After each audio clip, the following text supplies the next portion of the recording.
सर्वेपि सुखिनः सन्तु, सर्वे सन्तु निरामयाः, सर्वे भद्राणि पश्यन्तु, मा कश्चित् दुःखमाप्नुयात्।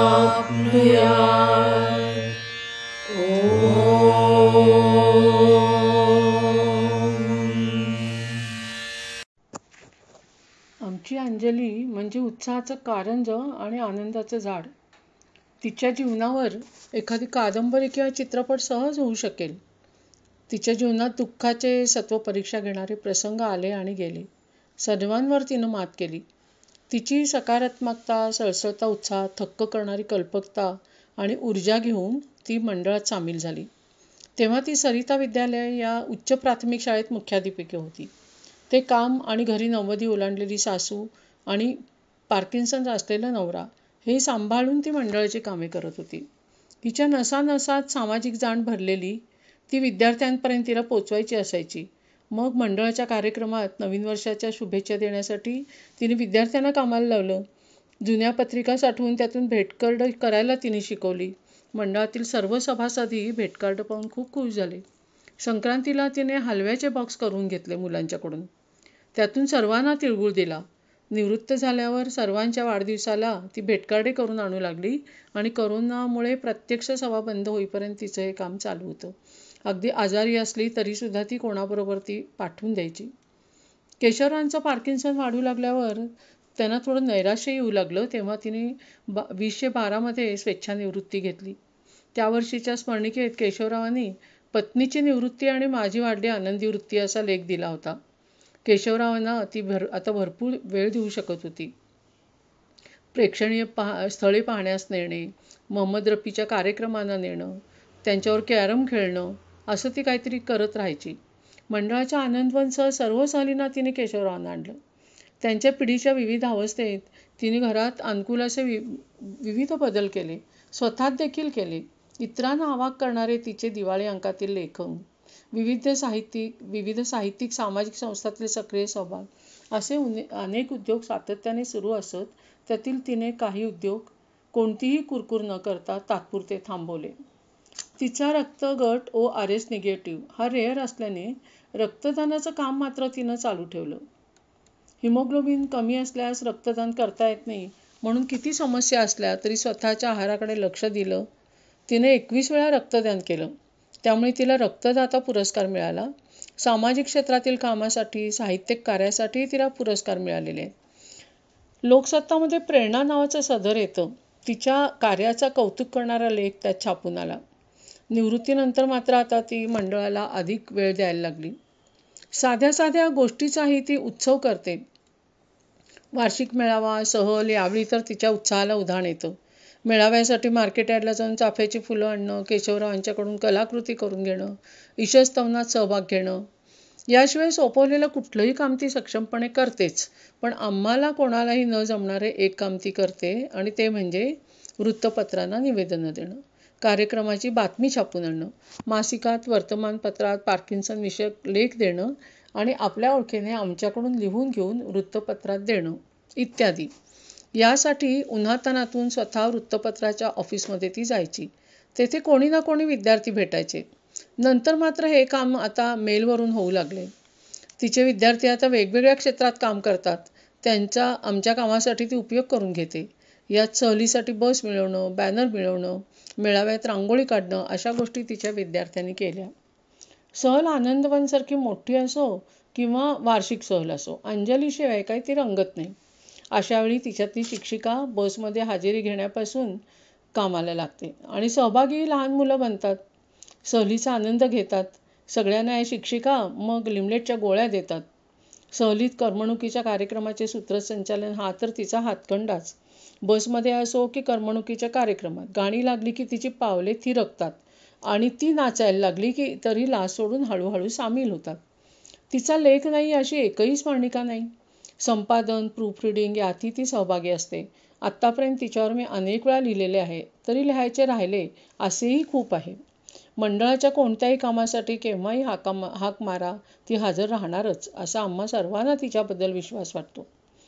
केशवरावांच्या निधनानंतर शोक करत वेळ न घालवता ते सतत आपल्याबरोबर आहेत ही भावना बाळगत ती कामाला लागली. तिची प्रतिभा बहरू लागली. थिंक पॉझिटिव्ह सारख्या अंकात तिचे सातत्याने लेख असतात. अनेक दिवाळी अंकात लेखन असते. रक्ताचे नाते ट्रस्ट, साहित्य भगिनी मंडळ, माजी मुख्याध्यापक संघ, वंचित विकासचा अभया गट, भारतीय स्त्री शक्ती जागरण, पुणे मराठी ग्रंथालय, वाचन कट्टा अशा अनेक संस्थांशी ती संलग्न आहे. आता मीटिंग ठरवताना अंजलीला वेळ आहे ना हे पाहायला लागतं. इतकी ती बिझी असते. अंजली, याचा आम्हाला खूप आनंद वाटतो आणि तुझं कौतुकही. माझ्या वैयक्तिक आयुष्यात तिचा खूप आधार असतो. माझ्या क्रियेच्या काळात जेवण देणे, सोबत करणे ही कामे तिने केली. मीटिंगला जाताना काही वेळा ती मला न्यायला येते. मंडळाच्या कामाप्रमाणेच माझ्यासाठीही ती हाक मारल्यावर हजर असते. अंजली, अशीच कार्यरत राहा, आनंदी राहा. त्यासाठी तुला उत्तम आरोग्य लाभो.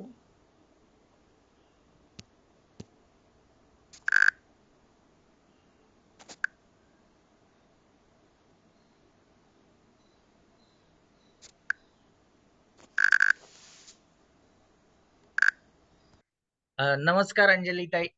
आपल्या कार्यक्रमात आज तुम्ही आलात. आपण सुरुवात करूया.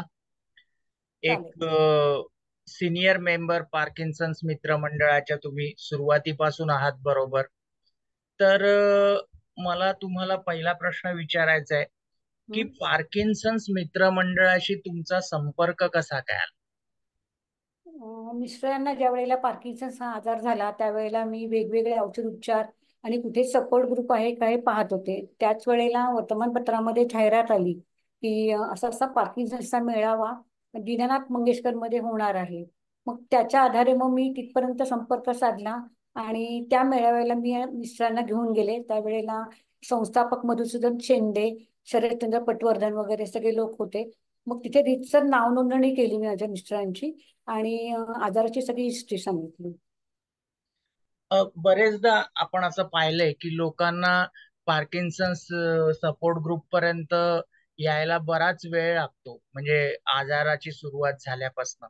तर हा तुमचा प्रवास कसा काय होता? म्हणजे मला हे विचारायचंय की अगदी सुरुवातीला तुमच्या मिस्टरांना आजार झाला हे कसं लक्षात आलं, आणि त्यानंतर तुम्ही काय काय केलं, आणि त्यानंतर तुम्ही कशा सपोर्ट ग्रुप पर्यंत पोहोचलात? हा प्रवास कसा काय झाला?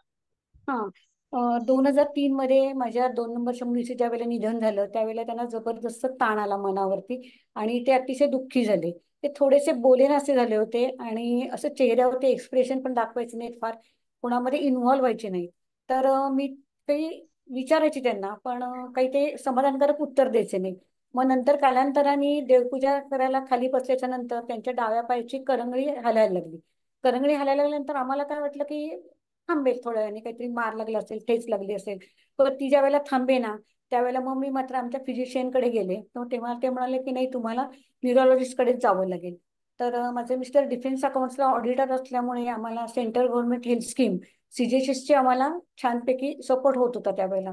मग आम्ही सीजीएचएसच्या मध्ये गेल्यानंतर आम्हाला डॉक्टर प्रदीप दिवट्यांचं नाव सांगितलं गेलं, तुम्ही त्यांच्याकडे जा आणि त्यांच्याकडेच तुम्ही संपूर्ण ट्रीटमेंट घेऊ शकाल म्हणून. मग आम्ही अपॉइंटमेंट घेऊन आधी पहिल्यांदा केएम मध्ये गेलो सर मेमो देऊन, आणि नंतर मग त्यांच्या प्रायव्हेट कन्सल्टन्सी पण मध्ये गेलो. मग त्यांनी आम्हाला सांगितलं की हा मज्जारिज्जूचा आजार आहे आणि तुम्हाला या संदर्भामध्ये ट्रीटमेंट घ्यावी लागेल न्यूरोलॉजिस्टची. मग मी ट्रीटमेंट घ्यायला सुरुवात केली. त्यावेळेला आम्ही केएम हॉस्पिटलपेक्षा त्यांचं प्रायव्हेट कन्सल्टन्सी गोले रोडला होती, तिथे जायचो. त्यावेळेला हार्डीकरचे डॉक्टर चारुदत्त आपटे आणि प्रदीप दिवटे दोघं जण मिळून कन्सल्टन्सी करायचे. आणि मग हळूहळू त्यांच्याकडे ट्रीटमेंट घ्यायला सुरुवात केल्याच्या नंतर मग मी सपोर्ट ग्रुपची पण माहिती घ्यायला लागले की असं अजून कोणाकोणाला आहे.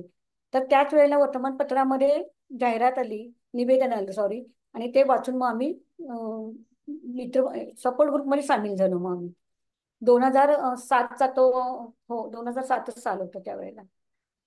मग अंजली ताई, 2003 ते 2007 या मधल्या 4 वर्षात एकंदर परिस्थिती काय होती? म्हणजे तुमचं कामावर जाणं, तुमच्या कामाचं स्वरूप काय होतं, तुमच्या मिस्टरांच्या कामाचं स्वरूप काय होतं, आणि ते तुम्ही एकंदरीत कसं काय पार पाडलं? 2003 पर्यंत माझी शाळा दुपारची होती. मी प्राथमिक शाळेमध्ये, उच्च प्राथमिक शाळेमध्ये मुख्याध्यापक पदावर काम करत होते. माझी शाळा दुपारची होती, पण हायस्कूल काढल्याच्या नंतर 2003-04 या शैक्षणिक वर्षामध्ये शाळा माझी सकाळची झाली. आणि मिस्टरांना तर ह्याचं आजाराचं निदान झालं होतं. पण त्यांनी त्या आजाराकडे खूप असं लक्ष दिलं नाही, की काय हा फार मोठा गंभीर आजार नाहीये, होईल बरा, होईल बरा, म्हणून त्यांनी 2003 ते 2006 पर्यंत आम्ही तसंच रेटलं की होईल म्हणून. पण ज्या वेळेला त्यांना कॉम्प्युटर ऑपरेट करता येईना, गाडीला किक मारता येईना, सीडीएच्या ऑफिसमध्ये होते पुणे स्टेशनला. आम्ही राहत होतो बिबेवाडीला. बिबेवाडी ते पुणे स्टेशन हा त्यांना सायकल गाडीवर तो प्रवास करणं अवघड व्हायला लागलं. मग आम्ही रिक्षा पण लावली, रिक्षेने ते जाये करतील म्हणून. पण रिक्षेमधनं उतरताना सुद्धा काही काही वेळेला तोल जायचा, काही वस्तू रिक्षेमध्ये विसरायच्या. मग कधी कधी डबा विसरला दोनदा तीनदा रिक्षेमध्ये. मग आम्ही शेवटी असा निर्णय घेतला की त्यांना काही काम झेपत नाहीये ते दोन ऑडिटरचं. मग आम्ही 2006 मध्ये त्यांना स्वेच्छानिवृत्ती घेण्याचा आम्ही सल्ला दिला. आणि मग त्यांनी 2006 मध्ये स्वेच्छानिवृत्ती घेतली. पण 2003 ते 2006 या कालावधीमध्ये आम्हाला प्रचंड ताण असायचा. सकाळी 9ला ऑफिसमध्ये गेलेले संध्याकाळी 6:30-7 पर्यंत घरी सुखरूप येतील की नाही. काही काही वेळेला चालताना ठेचकाळायचे, पडायचे, कधी कधी गुडघे फुटायचे. म्हणजे आम्हाला खूप तीव्रतेने जाणवायला लागलं की आता यांना काही एवढा लांबचा पल्ला जॉबचा जमू शकत नाहीये. मग 2006 मध्ये त्यांनी स्वेच्छानिवृत्ती घेतली. अंजली, ते तुमच्या मिस्टरांचा एकंदरीत स्वभाव कसा होता? म्हणजे आजाराला त्यांनी कसं स्वीकारलं होतं, या म्हणजे सपोर्ट ग्रुपला जाण्या अगोदर त्याबद्दल तुम्ही काय सांगाल? सुरुवातीला त्यांना खरं त्या आजाराचं गांभीर्य खूप नाही वाटलं. त्यांना असं वाटलं की हा बरा होईल. जसं म्हणजे हार्ट ट्रबल ज्या लोकांना असतो, तर हृदयविकार हा आजार औषध उपचारावर घेऊन बरा होतो. किंवा डायबेटीस असेल, किंवा जर का समजा काही अपघातामुळे अपंगत्व आलं असेल, तर त्याच्यावरती कसं लोक मात करतात, तशी आपण मात करू शकू असं त्यांना सुरुवातीला खूप दिवस वाटत होतं. पण जसं जसं आजाराने उग्र स्वरूप धारण केलं आणि हळूहळू त्यांच्या हालचाली मंदावल्या, आणि मग त्यांच्या असं कॉन्फिडन्स जायला लागला त्यांचा की आता काही आपल्याला करता येणार नाही. आणि मग ते कामावर जाण्यासाठी सुद्धा नाराज असायचे, कारण त्यांच्याकडनं तेवढ्या प्रमाणामध्ये ऑडिट भरभर व्हायचं नाही. इतरांचं काम झटपट व्हायचं. मग त्यांना हळूहळू नैराश्य आलं, ते डिप्रेशनमध्ये जायला लागले. आणि ऑफिसमधनं आल्यानंतर असे सुकलेले असायचे, कोमेजलेले असायचे. मग आम्हाला जाणवलं की त्यांना आता ऑफिसच्या कामामध्ये काही इंटरेस्ट राहिलेला नाहीये. मग तोपर्यंत माझी मोठी मुलगी ऑलरेडी बँकेमध्ये लागली होती. मग तिच्याशी आम्ही डिस्कस केलं. मग तिने सांगितलं आम्हाला की काही हरकत नाही, आता बाबांना व्हीआरएस घेऊ देत. एक 10 वर्ष त्यांची सर्व्हिस राहिली होती. पण त्यांनी मग व्हीआरएस घेतली आणि मग ते घरी थांबले आणि मी मात्र जॉब करत राहिले.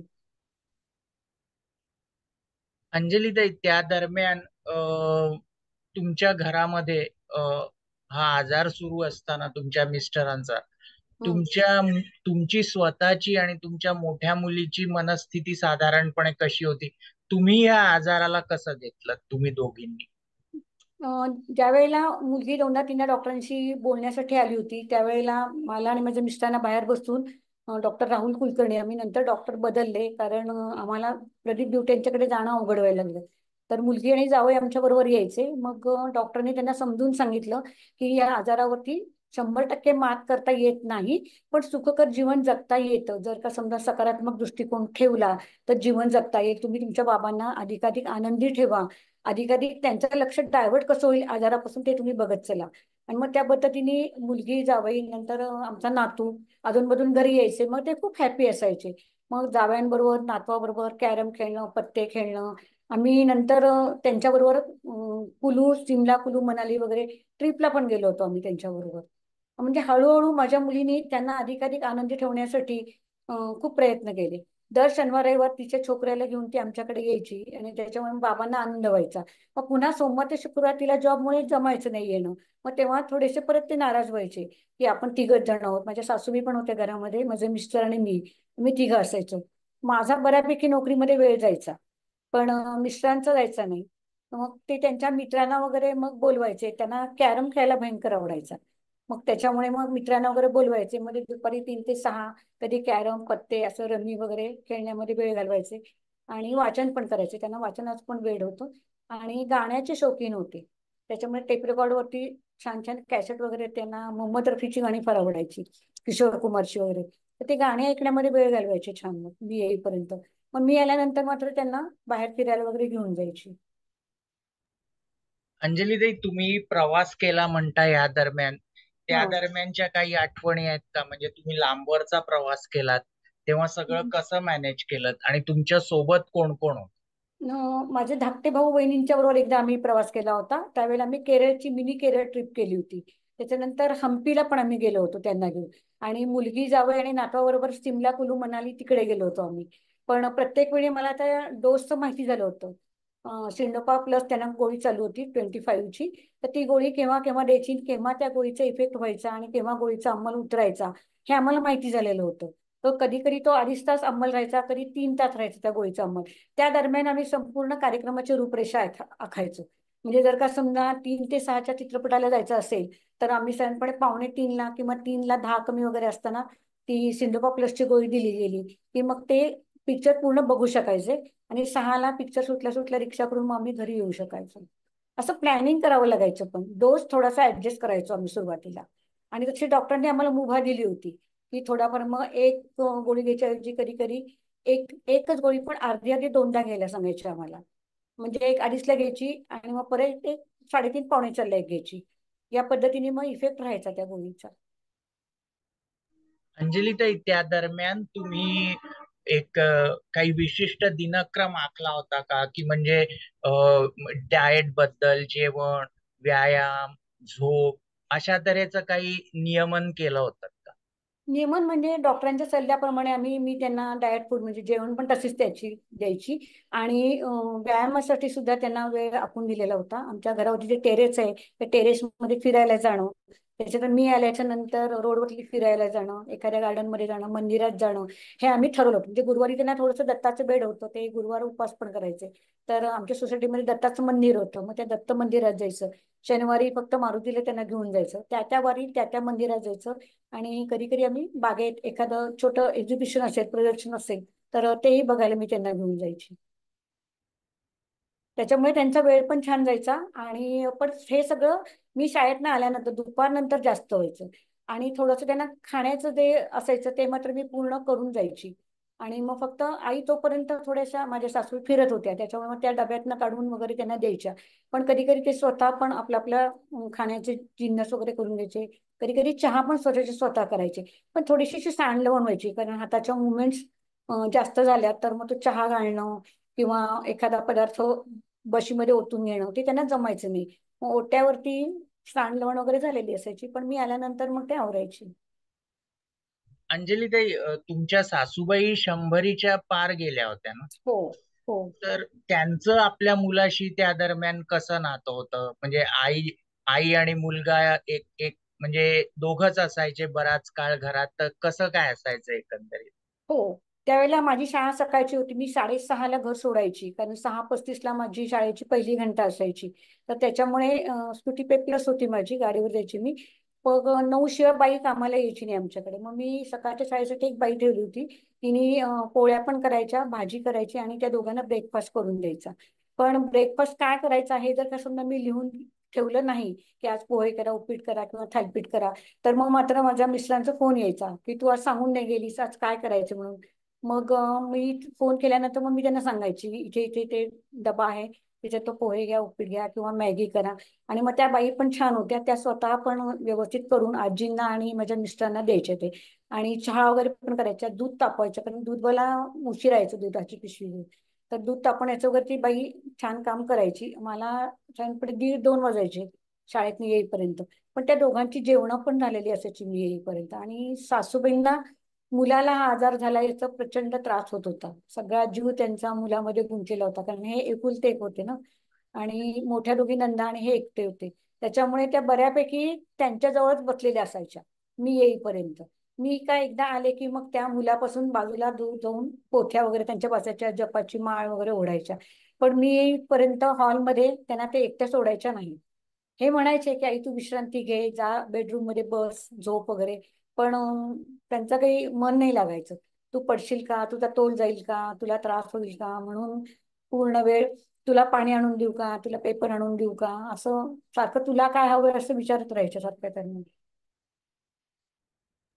अंजली ताई, या दरम्यान मला एक विचारायचंय की साधारणपणे नातेवाईक वगैरेंचं येणं जाणं होतं का आणि त्यांचा रिस्पॉन्स कसा असायचा? भरपूर आमचा जनसंपर्क खूप होता आणि खूप नातलग आहेत आम्हाला. म्हणजे सासूबाईंचे पण माहेरचे, माझे पण माहेरचे, मुलीच्या सासरचे असे भरपूर नातेवाईक होते. त्याच्यामुळे वर्दळ खूप असायची. एक तर आजींचं वय झालं होतं, सगळे म्हणायचे पिकलं पान आहे, काय करता काय होईल, चला भेटून येऊ. आमच्या इकडचे पिंपरी चिंचवडच्या माझ्या सगळ्या बहिणी, मेव्हणे, भाऊजया, भाऊ यांचे सीडीएच ऑफिस मधले मित्र, माझ्या शाळेतल्या मैत्रिणी, असं सतत राबता होता. त्यामुळे असं कसं एकटं आम्ही कधी राहिलोच नाही. जाणवलं नाही आम्हाला की यांना आजार झाला आणि आपण एकटे पडलोय, असं कधीच जाणवलं नाही. आणि यांचा पण खूप होता जनसंपर्क. आणि त्याच्यामुळे सकाळपासून संध्याकाळपर्यंत कोणतरी कोणतरी यायचं आणि वेळ छान जायचा. तेवढं त्यांचं लक्ष आजारापासून डायव्हर्ट व्हायचं मग. अंजलीताई, आता मला थोडस वेगळ्या दृष्टिकोनातनं आता प्रश्न विचारायचा आहे की हम्म. तुमचं एक स्वतःचं वेगळं स्वतंत्र व्यक्तिमत्व आहे. तुम्ही मुख्याध्यापिका होता, हो. त्यानंतर तुमचं लेखन आहे, हो. त्यानंतर तुम्ही अनेक स्पर्धांमध्ये आजही भाग घेता, लिहिता, कविता लिहिता. हो. त्यानंतर सर्वात महत्वाचा भाग म्हणजे तुमचं रक्तदानाच्या गोष्टी, ज्या पहिल्यापासून आम्ही ऐकत आहोत. तर मला तुम्हाला विचारायचंय की हे सगळं तुम्ही त्यावेळी कसं मॅनेज करत होतात हा आजार समोर असताना? माझी जेव्हा डिलिव्हरी झाली, पहिली डिलिव्हरी झाली, तेव्हाच वेळेला मला कळलं की माझा ORS निगेटिव्ह दुर्मिळ रक्तगट आहे. आणि या रक्तगटाचं संकलन होत नाही, म्हणजे ब्लड बँकेमध्ये स्टोअर होत नाही. त्याच्यामुळे आपण ऑन कॉल असणार. ही परिस्थिती माझ्या मिस्टरांना पण माहिती होती, कारण केईएम हॉस्पिटलमध्ये त्यांना स्टार्टिंगला सांगितलं होतं. मग जेव्हा माझ्या मुली 5-6 वर्षाच्या झाल्या, त्याच्यानंतर मग मी रक्तदानाचं ठरवलं. पण मिस्टरांना मी सांगायची. मग त्यावेळेला काही मोबाईल नव्हते, पण लँडलाईनचे फोन होते. त्या लँडलाईनवरती मी सांगायची की मग जवळपास कोणी त्या भागामध्ये राहणार असतील त्यांना मी सांगायची की मी आज केएम हॉस्पिटलला गेली आहे, मी आज ससूनला गेलेली आहे आणि रक्तदान देऊन येते. बऱ्याच वेळेला शाळेच्या वेळामध्येच मला फोन यायचे. शाळा माझी दुपारची होती 2003 पर्यंत. त्याच्यामुळे 5:30-6 पर्यंत घरी यायचे. आणि कधी कधी ज्या वेळेला रात्री अपरात्री फोन आले जर का समजा, तर मला मिस्टर स्वतःहून घेऊन जायचे त्यांच्या MAT वरती, की ठीक आहे, तू एवढं मोठं महान कार्य करतेस तर माझं कर्तव्य आहे तुला हॉस्पिटलपर्यंत घेऊन जायचं आणि हॉस्पिटलमधनं परत घेऊन यायचं. तर ते बऱ्याच वेळेला माझ्या बरोबर पण असायचे. पण जेव्हा त्यांना पार्किन्सन्स हा आजार झाला, मग मात्र मला 2003 पासून नंतर 2018 पर्यंत एकटीला जावं लागायचं. पण ज्यांच्याकडे आम्ही जायचो, मी जायची रक्त देण्यासाठी, ते पण म्हणायचे तुमची सोय करू का जाण्या येण्याची रिक्षेची. पण मी तशी कधीही सवलत त्यांच्याकडनं घेतली नाही. मग त्या दानाला काही अर्थच नसता राहिला. आपण त्यांच्याकडनं रिक्षेचे जाण्या येण्याचे पैसे घ्यायचे आणि त्या बदल्यात त्यांना रक्त द्यायचं, हे काही माझ्या तत्वात बसणारं नव्हतं. तर त्याच्यामुळे मी स्वतः जायची आणि स्वतः रिक्षेने परत यायची. आणि आणि शक्यतो सोमवार ते शुक्रवार जास्त वेळेला यायचे, शनिवार रविवार क्वचित यायचे.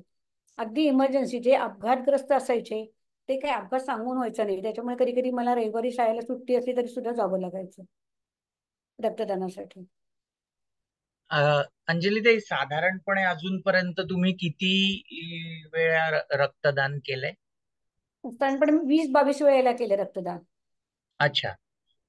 आणि ती एक तुम्ही एकदा घटना सांगितलेली ती परत आम्हाला सांगाल का, जेव्हा तिळगुळाचा प्रसंग होता आणि तुम्ही गेलेलात आणि तुमच्या मुलींनी ती एक ओळ म्हणून दाखवली, त्याबद्दल जरा पुन्हा एकदा सांगा. हो हो, काही हरकत नाही. संक्रांतीच्या वेळेला मी त्यावेळेला हळदी कुंकू करायची. आणि तेव्हा मी पर्वती दिशेच्या चाळीमध्ये राहत होतो. चाळीमध्ये अशी पुढे मागे भरपूर बिराड होती. आणि मला कल्पना नव्हती की आजच्या रविवारी आपल्याला बोलवणं येईल म्हणून. आणि नेमकं KM हॉस्पिटलमध्ये छोट्या बाळाचं ऑपरेशन होतं. त्याच्या हृदयाला भोक होतं.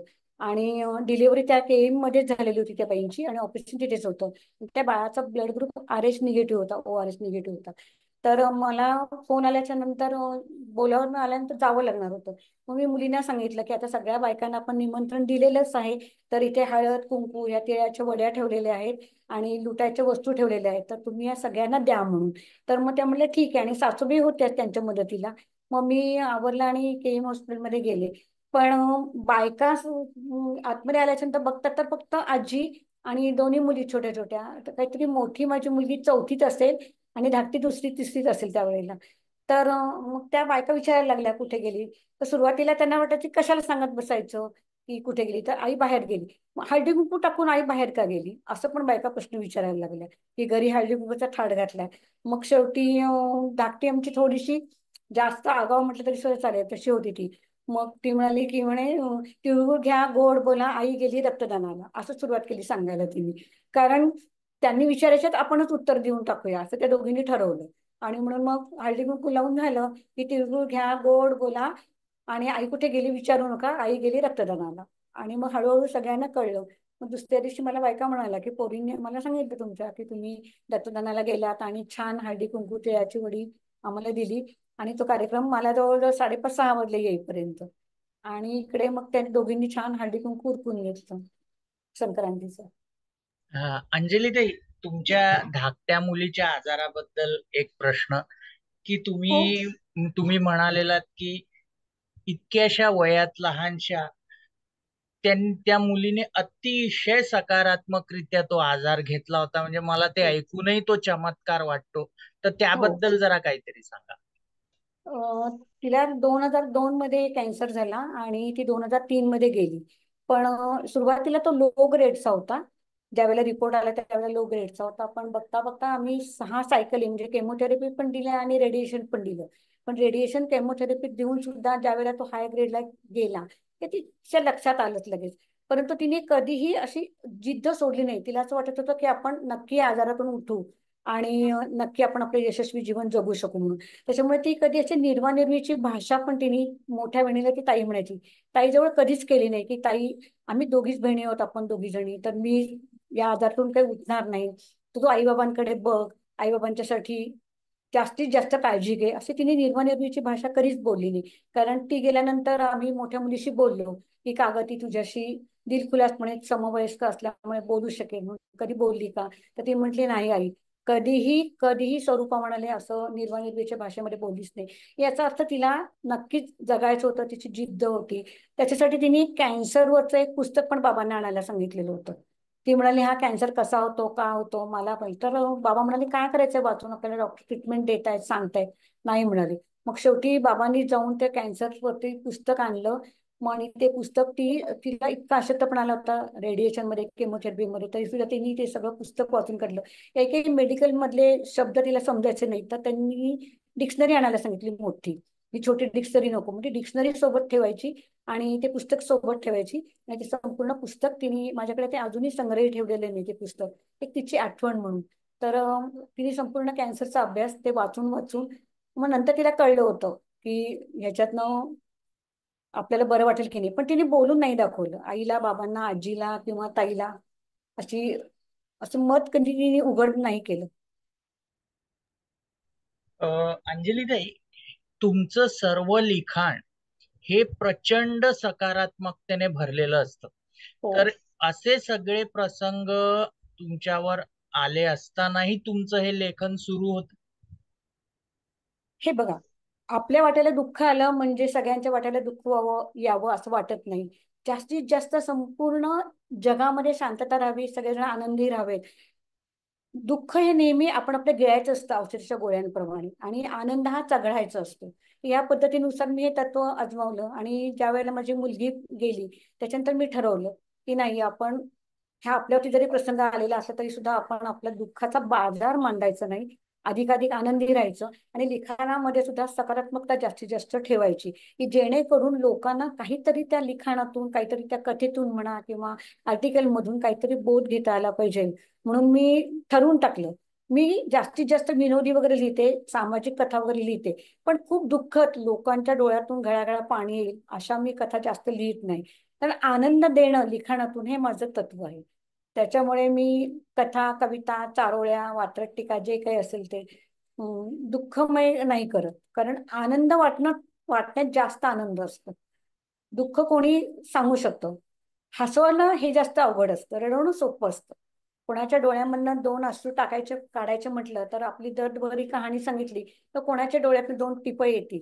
पण खळखळून हसायला लावायचं असेल तर आपण स्वतः आनंदी राहिलं पाहिजे आणि त्या पद्धतीने आपण आपलं वर्तन केलं पाहिजे असं मला वाटतं.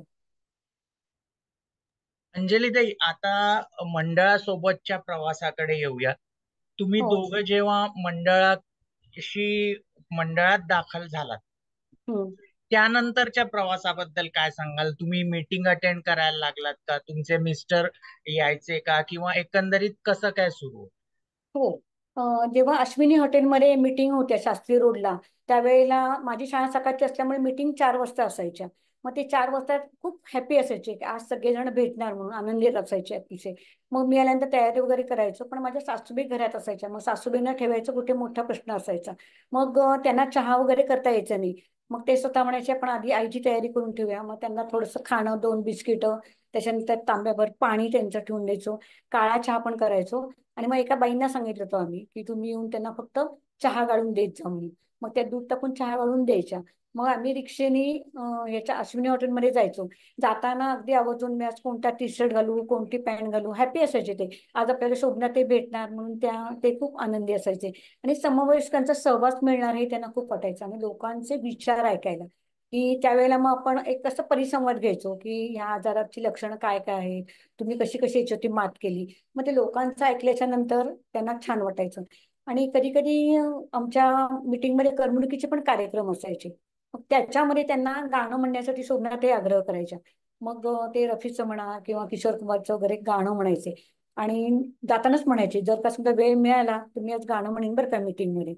आणि मग ते मीटिंगमध्ये गाणं म्हटलं की लोकांनी टाळ्या वाजवल्या की त्यांना खूप छान वाटायचं. आणि हुरूप वाढायचं त्यांच्या मीटिंगला येण्यासाठी. आणि स्वतःचं मनोगत व्यक्त करायला पण त्यांना आवडायचं. ते मीटिंग मध्ये पण बोलायचे. आणि मीटिंग मध्ये खूपदा मला माझी पत्नी सुविज्ञ पत्नी खूप छान मिळाली याबद्दल लोकांना भरभरून सांगायचे ते की एवढी मुख्याध्यापकाच्या पदावर असून सुद्धा ती माझी खूप सेवा करते आणि खूप छान माझ्या आईला पण टॅकल करते असं ते खूप अभिमानाने सांगायचे. सगळ्यात प्लस पॉईंट माझी पत्नी असं ते आवर्जून उल्लेख करायचे. आणि अंजली ताई, राजकुमारच्या नकलेबद्दल सांगा ना. हा, राजकुमार त्यांचा सगळ्यात फेवरेट हिरो होता. प्रचंड आवडायचा राजकुमारचा. त्यांना जवळजवळ त्याचे डायलॉग तोंडपाठ होईपर्यंत ते तीनदा तीनदा सिनेमा बघायचे. प्रचंड त्यांना पिक्चर आवडायचे. आणि सुरुवातीला माझे जेव्हा लग्न झालं त्यावेळेला मला आमच्या माहेरी खूप असं डिसिप्लिन खूप होती. वडील शिक्षक होते माझे. त्याच्यामुळे हिंदी सिनेमे बघणे आणि ती गाणी म्हणणं, डान्स करणं हे एकदम त्याच्या विरुद्ध होतं. खूप बाळबोध घराणं होतं आमचं. तर सुरुवातीला ते म्हणाले मी राजकुमारचे डायलॉग म्हणतो. तर मी त्यांना विचारलं की कोण राजकुमार. तर त्याच्यावरती त्यांनी माझ्यावरती असा कटाक्ष टाकला ही कुठल्या ह्याच्यात कुठल्या जमान्यात आलेली हिला राजकुमार पण माहिती नाही. मी त्यांना म्हटलं मला खरंच राजकुमार कुठला नट आहे काय म्हटलं मला माहिती नाहीये. मग हे म्हणाले उठ आत्ताच्या आता तर मी तुला राजकुमारच्या पिक्चरला नेतो म्हणे. आणि मग त्यांनी सिनेमाची तिकीट त्यावेळेला अशी खूप रश नसायचा त्याच्यामुळे लगेच मिळायची. मग आम्ही पिक्चरला गेलो त्यांनी मला दाखवला आणि सांगितलं की हा राजकुमार आहे. हा माझा जबरदस्त फॅन आहे मी त्याचा. आणि माझा फेवरेट हिरो आहे आणि याचे डायलॉग मी म्हणतो. आणि मग त्यांनी राजकुमारचे डायलॉग छानपैकी मला तरी म्हणून दाखवले. आणि मग तेव्हा आमच्या माहेरी सासरी मंगळागौर वगैरे लग्नाचं वगैरेचे कार्यक्रम असतात मेहंदी हळद वगैरे त्यावेळेला माझे मिस्टर वेगवेगळ्या पिक्चर मधले मग डायलॉग म्हणून दाखवायचे. मग ते प्रसिद्धच झाले होते त्याच्यामुळे काय राजकुमार असंच त्यांना हाका मारायचे बरेच जण. आणि टीव्हीवरती राजकुमारचा सिनेमा लागला की दणादण फोन यायचे केशव तुझ्या हिरोचा पिक्चर लागलाय म्हणून. कुठल्याही चॅनलवरती लागले असते म्हणजे इतक्या सगळ्यांना माहिती झालं होतं की यांना राजकुमार फार आवडतो. राजकुमारसाठी ते जीव काढायचे आणि तीनदा तीनदा पिक्चर बघायचे ते डायलॉग पाठ होईपर्यंत. आणि वक्त कर्मयोगी वासना अं, हमराज असे खूप पिक्चर मधले काजल असे सिनेमातले ते डायलॉग खूप छान म्हणायचे. हुबेहूब म्हणजे लोकांना वाटायची खरंच राजकुमार बोलतायत की काय. अंजली ताई, मंडळाच्या सोबत सहल वगैरे किंवा इतर कार्यक्रमांमध्ये तुम्ही गेलेला होतात? हो हो. त्यावेळेला सुरुवातीला फक्त अर्ध्या वेळेस सहल असायची. पूर्ण वेळ नसायची. कालांतराने जसजसं लोकांचा स्टॅमिना वाढायला लागला, औषधाचा डोसचा ऑफ आणि ऑफचा पिरियड कमी व्हायला लागला त्यावेळेला मग मात्र आम्ही धाडस केलं की दिवसभराची पण ट्रिप काढायची. मग दिवसभराच्या ट्रिपला पण सगळ्यांनी आपलं आपलं औषध गोळ्या पाणी वगैरे सगळं घेऊन जायचो. हे पण आनंदाने यायचे ट्रिपला. मग त्यावेळेला मग आम्ही आईंना असंच एकटीला सोबत राहावी म्हणून कोणाला तरी बोलवायचो. आणि मग आई त्यांच्या सोबत राहायच्या आणि मग आम्ही दोघं जण 2-4 आम्ही सहली त्यांच्याबरोबर केल्या होत्या दिवसभराच्या सुद्धा. 2016 मध्ये मग मी केअरटेकर नेमला. मग तो पण आमच्या बरोबर यायचा. मग त्याच्यामुळे मी जास्त सहलीमध्ये एन्जॉय करू शकायची आणि मग केअरटेकर यांच्याकडे बघायचं. अंजलीताई, या प्रवासात मला हे विचारायचंय की अनेकदा असं असतं की अ, आपले शुभार्थी घेऊन लोक मंडळात दाखल होतात आणि तसाच तेवढा त्यांचा संबंध असतो. मात्र तुमचं वेगळेपण असं की तुम्ही खुद्द मंडळाच्या कामातच सहभागी झालात आणि मंडळाच्या एकंदरीत कार्यपद्धतीमध्ये तुम्ही तुम्ही मिसळून गेलात.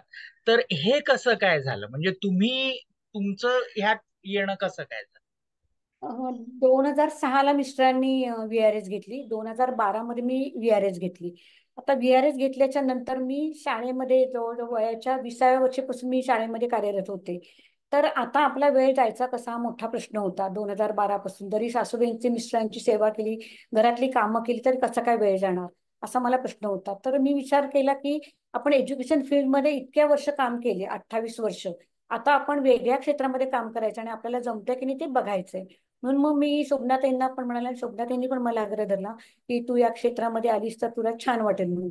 आणि मिस्टरांना पण तो आजार होता, त्याच्यावरती पण आपल्याला मात करता येईल, वेगवेगळे मार्ग मिळतील, काहीतरी सुखकर आपलं जीवन पुढचं राहील हा विचार केला मी आणि पूर्ण मंडळामध्ये सामील झाले. आणि त्या अश्विनी हॉटेलमध्ये अगदी खुर्च्या लावण्यापासून टेबल पुसण्यापासून पाणी देण्यापासून सगळी कामं आम्हाला करताना खूप मजा वाटायची. आणि त्यावेळेला मी सगळ्यांचे वाढदिवस पण करायची. त्या महिन्यामध्ये कधी कधी कधी 4 वाढदिवस असायचे, कधी 5 असायचे. स्वतः भेट कार्ड तयार करायची आणि प्रत्येक शुभार्थीला मी ते भेट कार्ड द्यायची आणि त्याचा आनंद त्यांना इतका व्हायचा. अहो म्हणे आमच्या घरचे लोक सुद्धा इतका छान वाढदिवस करत नाही. एक चॉकलेट दिलं जायचं आणि एक ग्रीटिंग कार्ड दिलं जायचं तुम्ही. आणि त्यांना असं छानपैकी एखादा संदेश मिळेल असे 4 ओळी माझ्या माझ्या काव्यातून मी त्यांना लिहून द्यायची. मग त्यांना ते फार भावायचं की आपलं कोणीतरी दखल घेते, आपण पेशंट असून सुद्धा या मॅडम आपल्यासाठी काहीतरी करतायत. तर खूप जण ते भेट कार्ड सुद्धा जतन करून ठेवायचे. नंतर नंतर कोविडच्या नंतर आमच्या प्रत्यक्ष मीटिंग कमी झाल्या आणि मग ते आम्ही फक्त ऑनलाईन वाढदिवस करायला लागलो. पण प्रत्यक्ष वाढदिवस जवळजवळ 7-8 वर्ष आम्ही भेट कार्ड देऊनच केला होता. म्हणजे मी करायची भेट कार्डची जबाबदारी मी घेतली होती. अंजलीताई, तुम्ही VRS घेण्याचा निर्णय कधी आणि कशामुळे घेतलात? काय झालं 2006ला मिस्टरांनी रिटायरमेंट घेतली आणि 2012 पर्यंत मी घेतली नव्हती. मी थोडासा अंदाज घेतला की मिस्टरांना 10 वर्ष आधी VRS घेतले लागल्यामुळे पेन्शन कमी बसलेली होती. तर संपूर्ण औषध पाण्याचा खर्च, त्याच्यानंतर वेगवेगळे चेकिंग जाणं येणं हा मी अंदाज घेतला आणि 6 वर्ष मी जॉब केला 2012 पर्यंत. आणि मग 2012च्या नंतर मग आता मी ठरवलं की कारण आई खूप माझ्या सासूबाई खूप थकायला लागल्या. खूप म्हणजे त्यांच्या हळूहळू संपूर्ण बॉडीवरचा कंट्रोल कमी व्हायला लागला. मग त्यांच्यासाठी पण केअरटेकर नेमायचा, मिस्टरांसाठी पण नेमायचा. त्यापेक्षा आपण असं करूया. माझी मुलगी कृपा म्हणाली की आई तू आता घरी थांब, 5-6 वर्ष तू आधी रिटायरमेंट घे आणि दोघांचं जीवन आता कडेला लावायचं आपल्याला सुखकारक लावून म्हणून. मग विचारलं मी की माझी पेन्शनचं वगैरे सगळं व्यवस्थित होईल का? तर त्यामुळे तुमचा 20 वर्ष जॉब झालेला आहे, काही प्रश्न येणार नाही. 28 वर्ष सर्व्हिस झालेली आहे. मग मी VRS साठी 90 दिवस आधी नोटीस दिली संस्थेकडे. संस्थेचे लोक आमच्या तयार नव्हते. तुम्ही काहीतरी तडजोड करा. मुख्याध्यापकाच्या तुम्ही एक हाताखाली एखादी शिक्षिका वगैरे नेमा, तिला पगार द्या तुमच्यातला, तिच्याकडनं कामं करून घ्या असं सांगत होते. पण ते माझ्या मनाला पटत नव्हतं. तो मुख्याध्यापकाच्या खुर्चीला न्याय दिला नसता गेला. म्हणून मी म्हटलं नाही मला ते काही पटणार नाही. मी स्वच्छ निवृत्तीच घेते. आणि मग 2012 मध्ये मी स्वेच्छानिवृत्ती घेतली. आणि मग कोणत्या तरी क्षेत्रात काम करायचं, कार्यरत राहायचं हे पक्क ठरवलेलं असल्यामुळे मी मंडळाला 100% वेळ देण्याचं वचन शोभनाताईंनी दिलं आणि त्या पद्धतीने काम करायला लागले मग मी. मंडळात मंडळात आल्यानंतर तुम्हा दोघांच्या आयुष्यात कशा तऱ्हेने फरक पडला? फरक म्हणजे असं पडला की हा आजार फक्त आपल्यालाच झालेला नाहीये, आपल्यासारखे इतर पण या आजारामध्ये सफर होत आहेत. हे जेव्हा माझ्या मिस्टरांना कळलं, जोपर्यंत ते 4 भिंतीमध्ये होते तोपर्यंत त्यांना वाटायचं व्हाय मी, मलाच का आजार असं त्यांना वाटायचं आणि ते खूप जीवाला त्रास करून घ्यायचे. पण ज्या वेळेला कळलं की इतरांना सुद्धा हा आजार आहे, आपल्यासारख्याच त्यांच्या मुवमेंट्स होत आहेत, आपल्यासारखंच तुला त्यांना गिळताना त्रास होतोय, चालताना त्रास होतोय, त्यांचा तोल जातोय, हे जेव्हा आंखो देखा हाल, हे जेव्हा त्यांनी स्वतः प्रत्यक्ष बघितलं आणि मग त्यांना पटलं की नाही मी पण या आजाराला अगदी समर्थपणे तोंड दिलं पाहिजे. आणि मंडळामध्ये आल्यामुळे त्यांचा कॉन्फिडन्स वाढला, आत्मविश्वास वाढला आणि मग तेव्हापासून त्यांनी मंडळामध्ये आल्याच्या नंतर आनंदाने राहायला सुरुवात केली. फायदा झाला मला मंडळाचा, खूप म्हणजे खूप फायदा झाला. आणि अतिशय आपुलकीने सगळे सभासद आमच्याशी बोलायचे, हवं नको विचारायचे. त्याच्यामुळे त्यांना असं वाटलं की आपली कोणतरी दखल घेणारे लोक आहेत या मंडळामध्ये. आणि म्हणून मग त्यांना रस वाटायला लागला आणि ते मंडळाकडे यायला लागले. अंजलीताई, तुमच्या मिस्टरांची मंडळात कोणाशी गट्टी झाली की नाही, मैत्री वगैरे? एकंदरीत त्यांचा संवाद कसा होता मंडळाच्या इतर सदस्यांशी? एक मोहन कुलकर्णी म्हणून एक जण होते, त्यांचं आणि त्यांचं छान जमलेलं होतं. आणखीन एक शोभना, त्यांच्या मिस्टरांशी पण त्यांचं चांगलं जमायचं. कारण ते आम्ही त्यांच्याकडे गेल्याच्या नंतर त्यांच्या छान गप्पा वगैरे व्हायच्या आणि शोभनाताई पण आमच्याकडे मधून मधून यायच्या. त्याच्यामुळे मिस्टर तीर्थळी, कुलकर्णी अशा काही 2-4 जणांची त्यांची मैत्री चांगली झाली होती. आणि त्यांच्याबरोबर ते दिलखुलासपणे गप्पा वगैरे मारायचे छानपैकी. आणि प्रत्यक्ष मिटिंगच्या वेळेला पण त्यांची सगळ्यांची ओळख झाली होती. त्याच्यामुळे गप्पा मारायचे ते, छान मिसळून जायचे त्या ग्रुपमध्ये. आता अंजलीताई, मला एक विचारायचंय की इतका प्रदीर्घ प्रवास तुम्ही मंडळासोबत आहात आणि शुभार्थी शुभंकरांना पाहता आहात, तर अशा वेळी तुम्ही काय सांगाल की शुभार्थीने, आधी पहिल्यांदा शुभार्थी बद्दल बोलूया, की शुभार्थीने मंडळाचा उपयोग कशा तऱ्हेने करून घ्यावा की ज्यामुळे त्यांचं आयुष्य जास्तीत जास्त सुखकर होईल? मंडळामध्ये आल्याच्या नंतर सगळेजण आपण समदुःखी आहोत हे पहिल्यांदा मान्य केले पाहिजे. हा आजार फक्त आपल्याला एकट्यालाच झालेला नाहीये. तर त्याच्यामुळे सगळ्या आपल्या शुभार्थींचे अनुभवाचे बोल जे आहेत ना, ते त्यांनी ऐकले पाहिजेत आणि संग्रही ठेवले पाहिजेत. आणि त्याच्यातले जे काही चांगलं चांगलं आहे ते आपल्यामध्ये करता येईल का, आपल्याला ते जमेल का, याचा विचार करून जर का समजा वाटचाल केली तर नक्कीच त्यांचं पुढचं जीवन जे आहे ते सुखकर जाऊ शकेल. पण तो करतोय पण मी कशाला करू, मला काही जमत नाही, असं नन्नाचा पाडा जर का समजा लावला तर मग ते कधीच जमणार नाही. पण जर का समजा हो का मला पण जमेल, हळूहळू नक्की जमेल, मग मला का नाही जमणार, मला पण त्याच्यासारखे डोळे आहेत, 2 हात आहेत, 2 पाय आहेत, 2 कान आहेत, मग मला जमलं पाहिजे. आणि हळूहळू प्रयत्नांते परमेश्वर, म्हणून मग हळूहळू त्यांनी जर का समजा सुरुवात केली. आणि व्याख्या ते पण आहार विहार आरोग्य सकारात्मक विचार याबद्दल जे सांगतात, तर त्या विचारांची सुद्धा देवाणघेवाण होते ज्या वेळेला. ते विचार सगळे त्यांनी लक्षात ठेवून त्याप्रमाणे आपली वाटचाल केली पाहिजे. मंडळामध्ये आल्याच्या नंतर नक्कीच कोणी मिसगाईड करत नाही. मंडळामध्ये सगळेजण चांगलाच मार्ग दाखवत असतात, तर ते त्यांनी स्वीकारलं पाहिजे. आणि अंजलीताई, तुम्ही स्वतः शुभंकर आहात, इतकी वर्ष शुभंकर राहिला आहात, तर शुभंकरांना मंडळाचा कसा उपयोग होतो आणि तुम्हालाही मंडळाचा कसा उपयोग झाला, त्याबद्दल काय सांगा? मंडळाचा मला सकारात्मक विचार करण्यासाठी खूप उपयोग झाला. आणि रडत बसायचं नाही, लढायचंय आपल्याला. रडणं सोपं आहे हो, पण लढणं अवघड आहे. या आजारासोबत आपल्याला लढायचंय. हे ज्या वेळेला मला सगळ्या शुभार्थींच्याकडनं कळलं, सॉरी शुभंकरांच्याकडनं कळलं, त्यावेळेला मी पण पदर बांधला की नाही, आपण या आजारावरती मात करू शकू. आणि म्हणून मी VRS सुद्धा खास आणि खास मिस्टरांच्या सेवेसाठी, सासूबाईंच्या सेवेसाठीच घेतली. 5 वर्ष आपल्याला समजा नाही पगार पण मिळालं, 5 इन्क्रीमेंट आपली कमी झाली, आपल्याला पेन्शन कमी बसली, मी कधीही पैशाचा विचार केला नाही. आणि त्यामुळे मी त्यांना 7-8 वर्ष छानपैकी कंपनी देऊ शकले.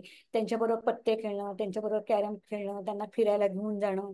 आम्ही टेरेसमध्ये खूप मोठी बाग लावली होती, त्या बागेला पाणी घालणं, अशी बरीचशी कामं त्याच्याकडे छोटी मोठी मी करून घ्यायची. पण तो वेगळा आनंद मिळाला. एकतर लग्न झाल्यापासून मी पूर्ण आयुष्यभर सर्व्हिस केली होती. नोकरीमुळे बऱ्यापैकी वेळ फक्त शनिवार रविवारच आम्हाला एकत्र येण्यासाठी मिळायचा. आणि आजारपणामध्ये पण आपण इतकं दूर राहायचं त्यांच्यापासून, हे योग्य वाटेना मला. आणि हा आजार असाध्य आहे, कधीच बरा होणार नाही हे पण कळलं होतं. तर त्याच्यामुळे मग मी थांबले, लक्ष्मीला थोपवलं आणि आरोग्य देवतेला पण जवळ करायचं असं मी ठरवलं. आणि VRS घेऊन त्यांना मी छान कंपनी दिली. जवळ 2012 ते 2020 असा 8 वर्षाचा कालावधी मला मिळाला. त्याच्यामध्ये आम्ही प्रचंड ट्रिपा केल्या, चित्रपट बघितले, नाटकाला गेलो, काही काही गाण्यांच्या कार्यक्रमाला गेलो, नातलगांच्याकडे गेलो, वाढदिवस होते, सहस्त्र दर्शन असे, मुंजी लग्न, त्याला पण मी त्यांना घेऊन जायची. गोळ्यांचा सगळा डोस वगैरे ऍडजस्ट करायची आणि घेऊन जायची त्यांच्याकडे. मुलीचे 12 सणवार वगैरे होते, मुलीच्याकडच्या नातलगांच्याकडे वगैरे, असं सगळं छान झालं, चाललं होतं आमचं. पण नंतर नंतर थोडस आजाराने उग्र स्वरूप धारण केलं आणि मग ते साधारणपणे 2016 पासून ते अंथरुणाला जास्त खेळले. 2016 पासून 3-4 वर्ष त्यांना क्वालिटी लाईफ नाही मिळालं. पण अंजलीताई, एकंदरीत तुम्ही VRS घेतल्यामुळे आणि मंडळाच्या एकंदरीत सहवासामुळे आणि एक सकारात्मकतेमुळे तुम्ही त्यांना क्वालिटी टाइम देऊ शकलात आणि त्यांचं आयुष्य खूप त्यामुळे सुंदर झालं असं म्हणायला नक्कीच. काही हरकत नाही. हो, नक्कीच नक्कीच. त्यांना सिनेमाची आवड होती तर आम्ही चित्रपट बघायला तर मी घेऊन जायचीच त्यांना, पण शिवाय घरी VCR होता. त्याच्यामुळे खूप आम्ही आमच्या जावयाने वगैरे राजकुमारच्या CD वगैरे आणून दिलेल्या होत्या. आम्ही एक एक पिक्चर तीनदा तीनदा बघितलेले आहेत. गाणी पण त्यांची आणि ते पण त्यांना ते आवडायचं ना, मग ठीक आहे. वर्क पिक्चर आठवड्यातून तीनदा तीनदा लागायचं आमच्याकडे. कधी कधी काजल सुद्धा, दिल एक मंदिर वगैरे. कारण आहे तीच गाणी तोच चित्रपट. पण मी असं कधी त्यांना म्हणाले नाही की नको तर सारखं सारखं कशाला राजकुमारचं आपण बघायचं, दुसरा बघूया. त्यांना ज्याच्यात आनंद मिळतोय तो मिळू दे. आणि मग आमच्याकडे नाटक वगैरे सुद्धा आल्याच्या नंतर त्यांना डायलॉग म्हणायला सांगितले ना की छान म्हणायचे ते, कारण तो त्यांचं आवडतं ते काम होतं की राजकुमारचे पिक्चर बघणं, गाणी म्हणणं आणि डायलॉग म्हणणं असं तिन्ही त्यांना आवडायचं. कॅरम खेळायला पण खूप आवडायचा. पत्ते पण खेळायचे ते. आणि काही काही पझल गेम, छोटे मोठे खेळ असे पण त्यांना आवडायचे खेळायला. शाळेतले किस्से ऐकायला आवडायचे, आज काय घडले. आणि कधी कधी चेष्टेनी मी किचन मध्ये असले जर का समजा त्यांनी मला हाका मारली, ओ दिली नाही, ते मुद्दाम मला जोरात हाका मारायचे, महाजनबाई. महाजनबाई म्हटल्याच्या नंतर माझं लगेच लक्ष जायचं. तर ते म्हणायचे, बघ तुला इतकी शाळेची सवय झालेली आहे, शाळेमध्ये तुला महाजनबाई महाजनबाई म्हणतात, तुला मी महाजनबाई म्हटल्याच्या नंतर तू लगेच ओ दिली. आणि आधी तुला हाका मारत होतो, इकडे ये ग इकडे ये ग, दिली नाहीस म्हणून. मग ते मजा करायची की मुद्दाम महाजनबाई म्हणायचे मग मला ते. आणि मग मी विचारायची काम काय आहे ते. आणि चेष्टेखोर पण स्वभाव होता, मजेशीर पण स्वभाव होता. विनोद सांगायला आवडायचे त्यांना, ऑफिसमध्ये घडलेले किस्से वगैरे पण छान सांगायचे घरी आल्याच्या नंतर. अंजलीताई, आता त्यानंतरचा प्रवास तुमचा सुरू आहे तो आम्ही पाहतो आहोत. तुमचं नृत्याचं चाललेलं असतात कार्यक्रम, त्याच्यानंतर तुम्ही लेखन करता, कुठे कुठे हो. तुमच्या स्पर्धा वगैरे मध्ये भाग घेता. मंडळाच्या कामात तर तुम्ही तेव्हापासनं आज पावे तो सहभागी आहातच. तर आता तुम्ही स्वतःच्या आयुष्याबद्दल काय सांगाल की तुम्ही इतकं सकारात्मक कसं राहू शकता, म्हणजे ते त्यामुळे इतरांना, आमच्यासारख्यांना प्रेरणा मिळेल, काय सांगाल त्याबद्दल? हे बघा, आयुष्यामध्ये चढ-उतार असतोच. पण जर का समजा आपण सारखं त्याच गोष्टीवरती लक्ष केंद्रित केलं, फोकस केलं, तर जीवन आपलं असं रटाळ होऊन जाईल. मी विचार केला की आपल्या मुलीला अल्पायुष्य मिळालं, ठीक आहे, ती देवाला आवडली ती गेली, असा मी विचार केला मुलीच्या बाबतीत. मिस्टरांना असाध्य आजार झाला, ठीक आहे, त्यांचे काहीतरी आल्या जन्मीचे भोग असतील म्हणून त्यांना क्वालिटी लाईफ नंतर मिळालं नाही, हा मी विचार केला. पण आता जर का समजा सुदैवाने आपल्याला आयुष्य मिळालेलं आहे आणि कुठलाही तसा आजार नाहीये, तर आपण आपलं जे जीवन आहे आणि आतापर्यंतचं जीवन आपण खडतर आयुष्यामध्ये जगलेलो आहोत. जेवढे कष्ट करायचे तेवढे कष्ट केलेले आहेत. तर आता आपण आपले जीवन सुखकारक घालवण्याच्या दृष्टिकोनातून मी माझे छंद जोपासते, लेखन, वाचन, नृत्य मला करायला आवडतं, नृत्याचे किंवा ट्रिपला जाण्याचे वगैरे असे मी करते आणि स्वतःला जास्तीत जास्त आनंदी ठेवण्याचा प्रयत्न करते. दुःख चघळत बसणं हा काही त्याच्यावरती उपाय नाहीये. आणि आपला आदर्श हा लोकांनी घेतला पाहिजे. जर का समजा कोणाला काहीतरी तिळा इतकं जरी माझ्याकडनं घेता आलं, माझ्यामधलं, तरी सुद्धा मला समाधान मिळेल. कारण आपण काहीतरी करू शकलो आपल्या जीवनामध्ये. म्हणून मग मी जास्तीत जास्त आनंदी राहण्याचा प्रयत्न करते. आणि छंद हा असा आहे की तो खूप वेगळा आनंद देतो आपल्या मनाला. आणि म्हणून मी लेखन वाचनाचा छंद स्वतःला जोपासून घेतलाय. अनेक दिवाळी अंकांमधून मी कथा, कविता, चारोळ्या, वात्रटिका, पथनाट्य, विनोदी कथा असं पाठवते आणि त्याला प्रतिसाद छान मिळतोय. मी कुठल्याही प्रकारे कुठल्याही संपादकाकडनं मानधन घेत नाही, कारण तो माझा आनंद मिळतो मला लेखन करण्यामध्ये. म्हणून मी विनामूल्य सगळीकडे लेख पाठवते आणि ते दिवाळी अंकातून छापून येतात. त्याच्यानंतर अँकरिंग पण, सूत्रसंचालनाला सुद्धा मी कधी कोणाकडनं मानधन वगैरे घेत नाही आणि वेगवेगळ्या कार्यक्रमामध्ये सहभागी होते. त्याला मला निखळ आनंद मिळतो. आणि आता 2020 पासून त्याची जबाबदारी माझ्यावरती खूप राहिलेली नाहीये. सासूबाई पण गेल्यात, मिस्टर पण गेलेले आहेत. आणि मुलीला पण तसा खूप माझं भक्कम सपोर्ट पाहिजे असं काही नाही, कारण तिला तिच्या सासूबाई छान सपोर्ट करतात, त्या त्यांच्या नातवाला छान सांभाळतात. तर त्याच्यामुळे मी तिथे राहून मुलीचा संसार बघायचा असं काही माझ्यावरती वेळ येत नाही. त्याच्यामुळे मग मी माझ्याच घरी राहून जास्तीत जास्त सामाजिक कार्य कसं करता येईल, लोकांना छान मार्गदर्शन कसं करता येईल हे मी बघते आणि जीवन जगते उरलेलं लाईफ. अंजली ताई, आता शेवटचा प्रश्न. मंडळाच्या सदस्यांसाठी काय सांगाल? मंडळाचे सदस्य म्हणजे शुभार्थींसाठी का? हा, शुभार्थी शुभंकर दोघांसाठी. जेवढं आपल्याला दुसऱ्यांसाठी करता येईल, प्राध्यापक अनंत काणेकर म्हणतात, त्यांच्या 2 मेणबत्त्या एक निबंध होता, एक 2 मेणबत्त्या खूप पूर्वी मी वाचलेला होता त्याच्यामध्ये, की जर का समजा स्वतःसाठी जगलास तर मेलास, स्वतःसाठी जगलास तर मेलास आणि दुसऱ्यासाठी जगलास तरच जगलास. तर आपल्याला जर का समजा दुसऱ्यासाठी जगायचं असेल तर खऱ्या अर्थाने आपण जगलेलो असतो. जर का समजा स्वतःसाठी जर का समजा जगलो तर ते मेल्याप्रमाणेच होणार. त्याच्यामुळे आपल्या शरीराचा, आपल्या देहाचा, आपल्या सत्सत्व बुद्धीचा, हा आपल्या शक्तीचा, आपल्या मनाचा उपयोग हा जर का समजा अधिकाधिक लोकांना झाला तर तो झाला पाहिजे आणि तो आपण केला पाहिजे. आणि त्याच्यासाठी आपण अधिकाधिक चांगलं वर्तन, चांगलं आचरण जर का समजा केलं तर नक्कीच त्याचा फायदा होतो. म्हणून सदस्यांनी मंडळामध्ये आल्याच्या नंतर माझ्याकडनं लोकांना काय चांगलं चांगलं देता येईल आणि लोकांकडनं मला चांगलं चांगलं काय घेता येईल ह्याचा विचार जास्त केला पाहिजे. सतत स्वतःच्या दुःखामध्ये मशगूल होऊन चालणार नाही.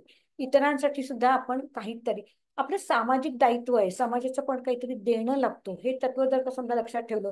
आता तसं बघितलं तर मी रिटायर झालेली आहे, मस्तपैकी 3 त्रिकाळ झोपा काढून छान जेवण करून आराम करू शकेन, पण तसं होत नाही. मी जरी शाळेतून रिटायर झाले, टायर्ड झाले नाहीये पण अजून.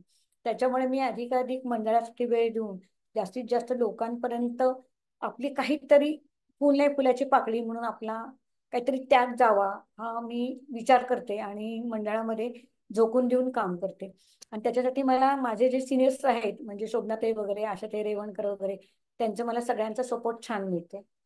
कारण एकदम माझं फील्ड चेंज झालं, मी एज्युकेशन फील्डमधनं एकदम या लाईनमध्ये आले आणि खूप कल्पना नव्हती, तरी थोडीशी कल्पना अनुभवशी, मुलीला कॅन्सर झालेला असल्यामुळे मेडिकल लाईनमध्ये काय काय करावं लागतं याची मला कल्पना आलेली होती. सासूबाई वार्धक्याने थकल्या होत्या, त्याच्यामुळे वार्धक्याच्या समस्या काय असतात याची मला पूर्ण जाणीव आली होती.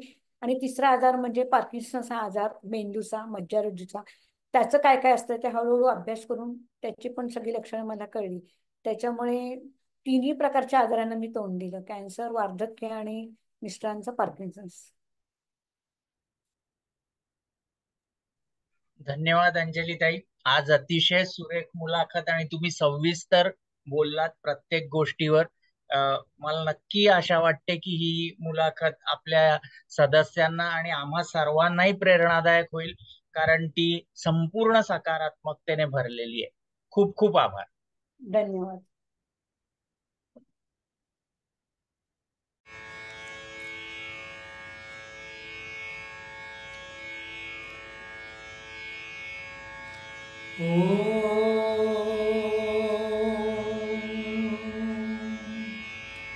सर्वेऽपि सुखिनः सन्तु, सर्वे सन्तु निरामयाः, सर्वे भद्राणि पश्यन्तु, मा कश्चित् दुःखमाप्नुयात्.